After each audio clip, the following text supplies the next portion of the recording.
आज का व्लॉग मेरे लिए बहुत स्पेशल है। As you know from my previous vlog में मेरे किचन की रेनोवेशन चल रही थी, जो कि अल्हम्दुलिल्लाह बिल्कुल कंप्लीट हो चुकी है। तो इस व्लॉग में मैं आपके साथ शेयर करूंगी कि मैंने अपनी न्यू किचन को किस तरह से प्रैक्टिकली ऑर्गेनाइज़ किया। I hope this vlog is going to be very interesting and useful for you. और इसी व्लॉग के एंड पे मैं अपनी किचन का प्रॉपर टूर भी आपके साथ शेयर करूँगी। तो चलिए शुरू करते हैं आज का व्लॉग। अस्सलाम वालेकुम, कैसे हैं आप सब? उम्मीद है आप सब खैरियत से होंगे। अच्छा, रेनोवेशन के दौरान ना मुझे अपने किचन का सारा सामान लाउंज में शिफ्ट करना पड़ा था। और मुझे लगता है हमारे घर में किचन एक ऐसी जगह है जिसमें सबसे ज़्यादा सामान होता है। तो सारे सामान को मैं आहिस्ता आहिस्ता किचन में शिफ्ट कर रही थी। अच्छा, ड्यूरिंग रेनोवेशन ही ना मैंने सारे बर्तन जो हैं वॉश करके ड्राई करके इस तरह के कार्टन्स में पैक कर दिए थे। और सिर्फ ज़रूरत के बर्तन जो मुझे चाहिए होते थे डेली बेसिस पे वही बाहर पड़े थे, क्योंकि काम हो रहा था और हर तरफ डस्ट ही डस्ट थी। इसलिए मुझे लग रहा था कि ये काम अगर मैं बाद के लिए पेंडिंग छोड़ूंगी ना तो मेरे लिए बहुत ज़्यादा मुश्किल हो जाएगी। तो सबसे पहले आज मैंने सोचा कि सारे बर्तन किचन में शिफ्ट करके ना उसको अरेंज तो मैं बाद में करूँगी, पहले मैं अपने लाउंज को प्रॉपरली नीट एंड क्लीन करूँ। तकरीबन 12 से 13 दिन हो चुके थे कि इसकी कोई डस्टिंग कोई सफाई नहीं थी। मतलब इतना ज़्यादा क्राउडेड था कि पॉसिबल ही नहीं था कि आप इस जगह को साफ़ कर सको। इसलिए मैंने जब रेनोवेशन स्टार्ट हुई थी अपनी डाइनिंग टेबल के शीशे पे मैंने शीट बिछा दी थी, ताकि जब मैं बर्तन इस पर रखूँ तो कोई भी स्क्रैचेस ना हो। तो उस शीट को मैं अब साफ़ करके संभाल के रख दूँगी। उसको दोबारा से पहली वाली सेटिंग जो थी मेरी कर लूँगी। अब मुझे लगता है अगर आप चीज़ों को केयरफुली यूज़ करते हैं और तरतीब से हर काम करते हैं ना तो आपकी कोई चीज़ ख़राब होती है और आपके हर काम में भी आसानी होती है। रोज़े के साथ ये सब कुछ मैनेज करना बहुत मुश्किल लग रहा था। इतनी हेक्टिक रूटीन हो चुकी थी, इसलिए मैंने डिसाइड यही किया था कि मैं अपनी रूटीन को मैनेज करूँगी। तो मैं ज़्यादातर काम जो था वो सहरी के बाद करती थी। मतलब 9-10 बजे के करीब तक ना मैं मैक्सिमम काम अपना समेट लेती थी, ऑर्गेनाइजेशन का हो या सफाई का हो। और फिर उसके बाद इफ्तारी के बाद प्रेफर करती थी ज़्यादा काम करूँ। इस दफ़ा का रमज़ान बहुत बिज़ी गुज़रा, लेकिन मेरी कोशिश यही होती है कि जब मैं काम कर रही हूँ तो ज़रूरी नहीं कि आपने बैठ के ही कोई तस्बीह पढ़नी है या कुरान पाक पढ़ना है या आपको कोई सूरत हिफ्ज़ है तो वो पढ़नी है। आप अपने काम के साथ साथ अपना सिपारा पढ़ सकते हैं। अल्हम्दुलिल्लाह मैं जो भी अपना सिपारा रिवाइज़ किया होता है, मैं जो भी काम कर रही हूँ मैं उसको साथ साथ पढ़ लेती हूँ। कोई तस्बीह जो आपने अशरे की पढ़नी है वो साथ साथ पढ़ लें। अल्लाह ताला आपके काम में आसानी भी पैदा करता है, आपके टाइम में भी बरकत होती है और मुझे लगता है आपको उस तरह से थकन भी महसूस नहीं होती। और ये सारे काम करते हुए बस दिल में एक खुशी ये थी कि आखिरकार सारा काम कंप्लीट हो चुका है। अब सारा घर पहली वाली हालत में वापस आ जाएगा। आज से पहले कभी भी मुझे लाउंज की डस्टिंग में इतना टाइम नहीं लगा था। हर चीज़ को 2-2, 3-3 दफ़ा मुझे साफ़ करना पड़ रहा था। यहाँ पे सोफ़े वगैरह जो सारी चीज़ें झाड़ने वाली थी ना उनको मैंने अच्छी तरह से झाड़ के उनको साफ़ कर लिया था। माइंड में तो मेरे यही था कि एक दफ़ा DIY क्लीनर बनाकर अपने सोफ़ों को अच्छी तरह से साफ़ करूँगी, लेकिन इस टाइम मेरे लिए पॉसिबल नहीं था। हर काम को मैं सिस्टमेटिकली अपनी रूटीन को बर्डनाइज ना बनाते हुए करूँगी, ताकि मुझे भी आसानी हो और मेरा घर भी आहिस्ता आहिस्ता क्लीन हो जाए। एक दफ़ा जब मैं आज ये किचन प्रॉपर सेट कर लूँगी ना तो उसके बाद मैं हर रूम को एक एक दिन करके अच्छी तरह से डीप क्लीन कर लूँगी, चाहे उसके कर्टन्स वॉश करने हो, बेडशीट वॉश करनी हो। अगर आप प्रॉपर प्लानिंग के साथ अपने कामों को मैनेज करते हैं ना तो मुझे लगता है कि विदाउट एनी हेल्प आप अपने काम आसानी से कंप्लीट कर पाते हैं। इन दिनों हेल्पर की ज़रूरत शदीद महसूस हो रही थी, क्योंकि काम बहुत ज़्यादा था। हर चीज़ को दोबारा से साफ़ करना और नए सिरे से ऑर्गेनाइज़ करना थोड़ा सा हेक्टिक लग रहा था। वही ना, हेल्पर आजकल मिलती ही नहीं और ट्रस्टवर्दी पर्सन को ढूंढना तो वैसे ही बहुत मुश्किल हो गया। और आजकल आप मार्केट्स में चले जाएं तो इतना रश होता है ना मांगने वालियों का, लेकिन काम करके कोई भी राज़ी नहीं होता। और रमज़ान के महीने में आपके दरवाज़े पर 5 से 6 जो हैं वो मांगने वालियाँ लाजमी आएंगी, लेकिन काम करना किसी को भी नहीं पसंद, क्योंकि उनकी दिहाड़ी वैसे जो बन जाती है तो काम करके उन्होंने क्यों कमाना। अच्छा, जो मेरे रेगुलर व्यूअर्स हैं उन्हें मेरी पुरानी वीडियोस में उन्होंने देखा होगा कि मेरे किचन में ये एक ब्लाइंड लगा हुआ था। ये इतना ज़्यादा ग्रीसी हो गया था ना, इसको मैंने बड़ी कोशिश की DIY क्लीनर से, डिफरेंट क्लीनर से साफ़ करने की। इसमें जो नेट थी ना वो बिल्कुल भी साफ़ नहीं हो रही थी। तो जब रेनोवेशन हो रही थी तो इस ब्लाइंड को उतार कर रखा हुआ था। अच्छा, मुझे इसको थोड़ा सा छोटा भी करवाना था क्योंकि अब जो मेरी विंडो थी उसके ऊपर कैबिनेट का थोड़ा सा हिस्सा आया हुआ था, तो उसके अकॉर्डिंग मुझे ये फ़िट करवाना था।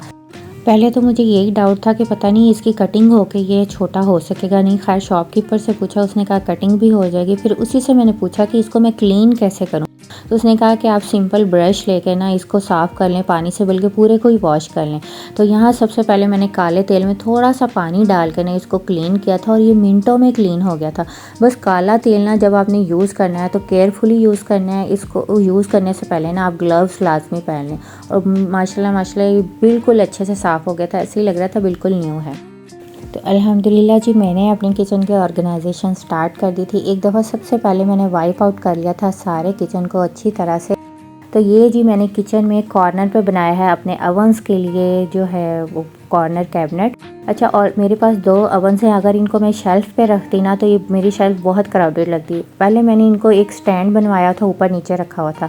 अब मैंने ये एक कॉर्नर कैबिनेट बनवाया है जिसमें मैंने अवंस रखे हैं और डेली यूज़ में होने वाली जितनी भी अप्लाइंसेस थी, चॉपर, टोस्टर वगैरह, सैंडविच मेकर, वो सारे मैंने इसके निचले खाने में रख दिए हैं ताकि वो असेस में भी आसानी हो उनकी और यूज़ में भी ईजी लगे।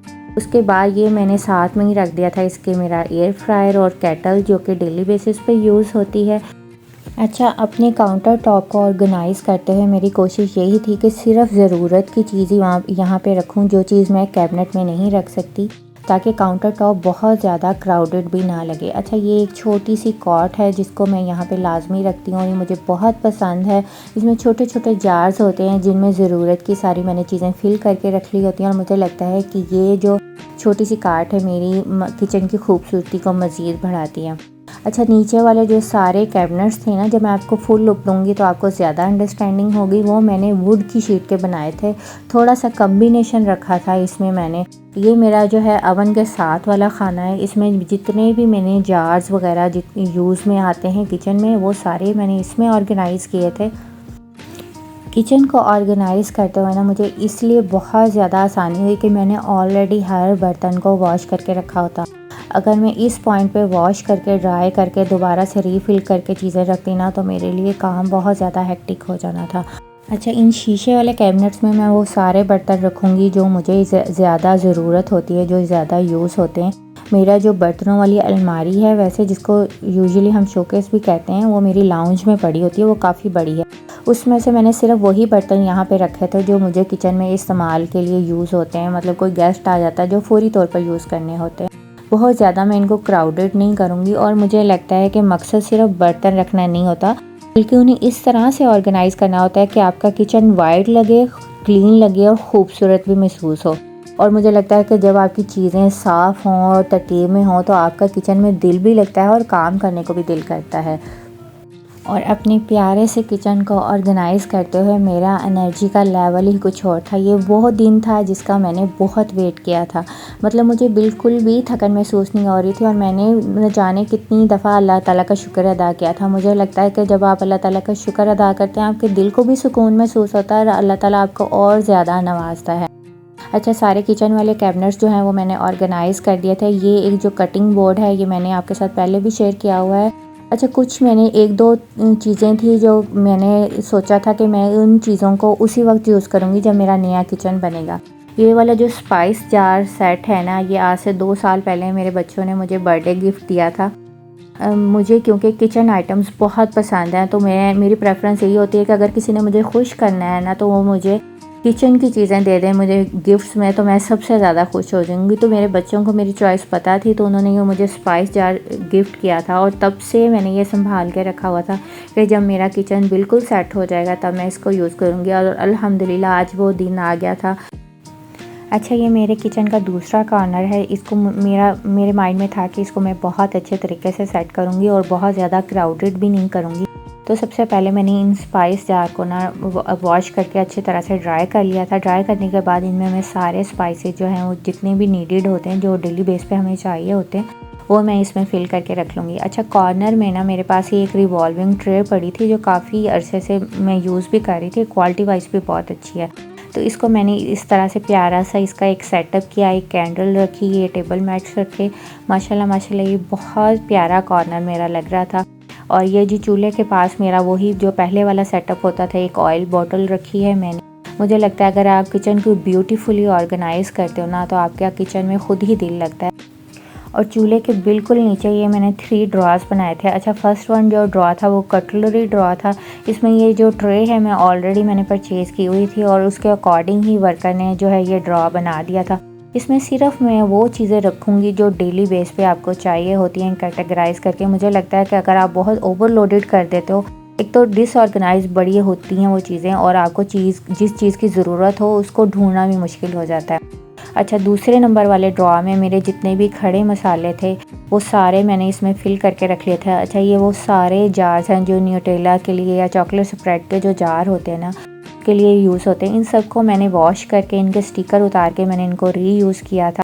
अच्छा, बस यहाँ पे मैंने एक काम करना था जो मैं के बाद में करूँगी, फिनिशिंग का जो थोड़ा बहुत काम रह जाता है कि यार इनके जो लिड्स हैं उनको स्प्रे पेंट से एक जैसा कलर कर लूँ और यहाँ पे इन पे लेबल लगा दूँ ताकि हर चीज़ को फाइंड आउट करना मेरे लिए और ज़्यादा आसान हो जाए। जो तीसरे नंबर वाला ड्रॉ था ना, इसमें ही मैंने ये जो बड़े डब्बे थे वो रखे थे दालों के सारे, और सारे अल्हम्दुलिल्लाह डब्बे बिल्कुल एग्जैक्टली फ़िट आए थे। ऐसे लग रहा था जैसे साइज़ लेके बनाए गए हों और हर ज़रूरत की चीज़ जो मुझे डेली बेस पे चाहिए होती है वो मैंने इसमें रख दी थी। अच्छा, मैंने अपने ड्रॉर्स को कोई हैंडल नहीं लगवाए थे। आजकल जो स्पेशली जी हैंडल या जे हैंडल चल रहे होते हैं वही मैंने लगाए थे। मैं चाह रही थी कि हैंडल लेस किचन हो मेरा, जो बहुत सिंपल भी लगे और अच्छा भी लगे। अच्छा, ये डस्टबिन थी जो काफ़ी अरसे से मेरे पास पड़ी थी। बस तब से दिल में इरादा यही था कि जब मेरा नया किचन बनेगा तब भी मैं इसको ओपन करूँगी। इस बैग के भी अंदर मैं वही शॉपिंग बैग लगा के इसको रख दूँगी। और सबसे ज़्यादा यूज़फुल जो चीज़ मैंने अपने किचन में बनवाई थी ना, वो सिंक के ऊपर ये कैबिनेट बनवाया था। जो मेरे रेगुलर व्यूअर्स हैं उन्हें पता होगा कि ये वाला जो स्टैंड है ना, मैं अपने बर्तन रखने के लिए यूज़ करती थी, उसी को मैंने खुलवा के अपने इस कैबिनेट में फ़िट करवा दिया और डेली बेस पे जितने भी बर्तन चाहिए होते हैं वो इसमें मेरे आ जाते हैं इस कैबिनेट। और ये सिंक के बिल्कुल ऊपर बना है और ये है जी मेरे पूरे किचन का प्रॉपर व्यू।